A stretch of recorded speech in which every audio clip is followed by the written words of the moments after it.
Eto na ang nire-request nyo dahil nga nag-trending ang ating mga ginawang surveys at dahil na rin sa kaliwat kanan ng mga nilalabas na mga survey firms, manabuti na din naming mag-interview ng kami ay magawi dito sa Bacoor, Cavite. Alamin ang pulso ng mga Caviteño, Vice President Sara versus Senator Raffy Tulfo face-to-face survey. Ikaw, kanino ka? Sir, sino pipili mo, Raffy Tulfo or Vice President Sara Duterte? Sara Duterte, syempre. Bakit? Mas matalino, mas kay credibility, lamang sa lahat ng aspeto. Walang-wala si Tulfo. Thank you very much, sir. Sino gusto mo, Raffy Tulfo or Sara Duterte? Raffy Tulfo. Bakit? Marami natutulungan. Marami natutulungan. Oo, tsaka pang masa. Hindi ko magamit ang gasolina para sa helicopter para patulugin yung anak. Okay ba, di ba? Thank you, sir. Thank you.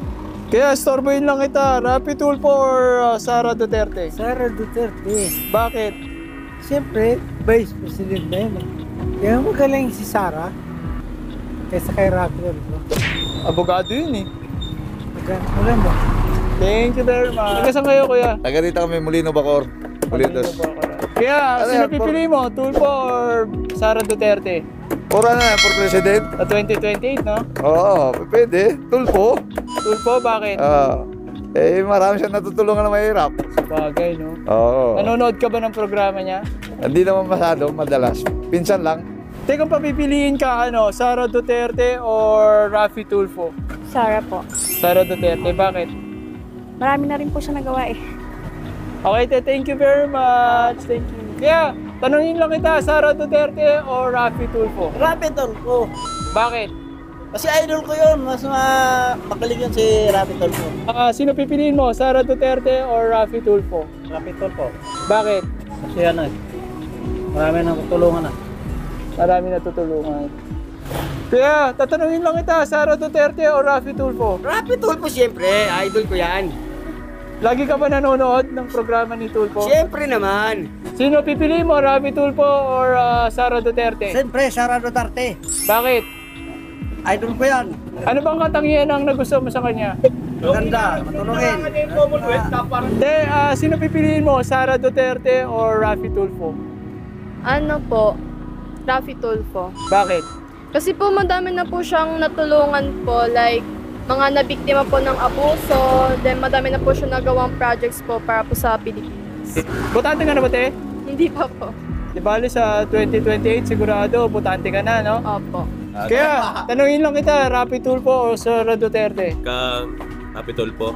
Bakit? Kasi madami siya natutulungan na Bibigyan siya ng mga scholarship, tapos madami siya natutulungan na mga mahirap. Naape. Yun lang. Ikaw, sir? Same lang po kami, nasabi nila. Raffy Tulfo or Sara Duterte? Tulfo po. Bakit? Ganun lang din kuya, marami siya natutulungan. Same lang din. Taga saan kayo? Dito lang po, sa hood, mula Etibank. Botante ka ba, sir? Opo. Ikaw, sir, botante ka ba? Hindi pa po ako nakarehistro. Pero baka sa 2028, no? Botante ka na siguro. Alright, thank you. Nay! Storboyin lang kita. Sino pipiliin mo? Sara Duterte o Raffy Tulfo? Tulfo. Bakit? Basta si Tulfo ang ano ko.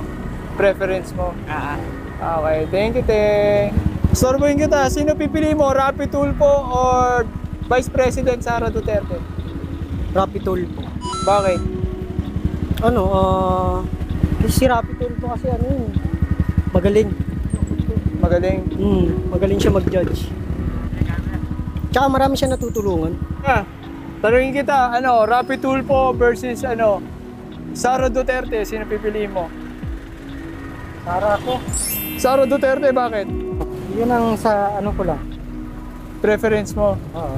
Mas gusto mo? Sa Yun dalawa? lang yung kursunada ko. Sa ngayon hindi pa naman final. Okay. Pagdating nung mismong eleksyon baka magbago pa. Okay. Thank you very much. Hello po. Botante na po ba kayo? Yes po. Sino po pipiliin nyo? Sara Duterte or Raffy Tulfo? Both po kasi may mga parang mga issue po. Si VP Sara Duterte po since na-elect na po siya ngayon and may mga nagagawa na rin po siya. Dun sa issue lang na confidential funds, medyo ano po. Pero kung pabipiliin nga, si BP Sara na lang po since naka-elect na rin naman po siya ngayon. Thank you very much. Storboyin lang kita. Sino pipiliin mo? Sara Duterte or Raffy Tulfo?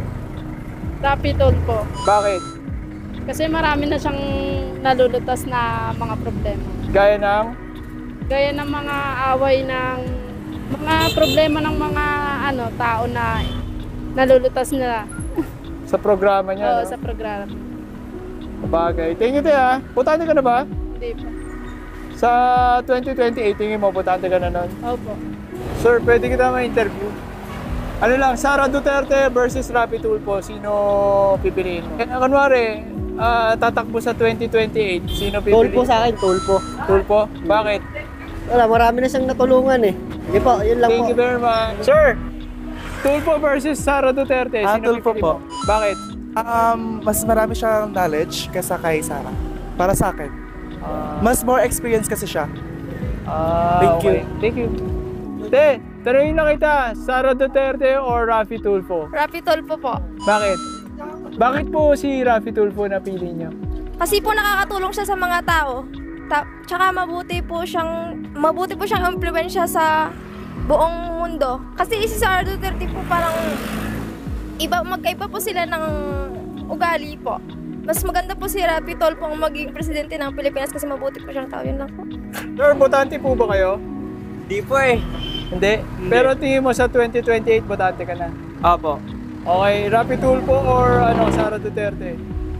Raffy Tulfo po siguro. Bakit? Kasi para lang sa akin kasi hindi ko naman ganun kakilala si Sara Duterte saka si Raffy Tulfo.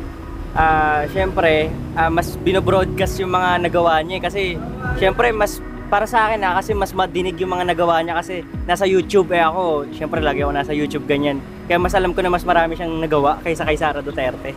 Tapos dahil pa nga dun sa funds ni Sara Duterte na umabot daw sa milyon-milyon dun sa previous vice presidents naman natin hindi naman umabot ng ganun. Hindi ko rin magets pero yung sagot ko pagdating dyan. Okay, thank you po. Thank you po, sir. So, that's it for today's video, guys. Talo ang manok natin. Pero, again, isang lugar lang yan. Kung sa Mindanao tayo or sa Visayas tayo magtatanong-tanong, magsa-survey, malamang maiba ang kwento. Pero guys, I hope na enjoy nyo ang survey na ito at nakakatuwa ngang makita na merong mga magkakaparehas ng sagot, no? Kumbaga nakaka-relate sila sa isa't isa. At kayo rin, baka parehas kayo ng sentimento, bakit ayaw or gusto nyo ang isang kandidato. Kung ganun, pakisulat po sa comment section down below. At kung meron ka namang gustong paglabanin, i-comment nyo rin sa comment section down below at titignan natin kung kaya natin yan gawin in the following videos.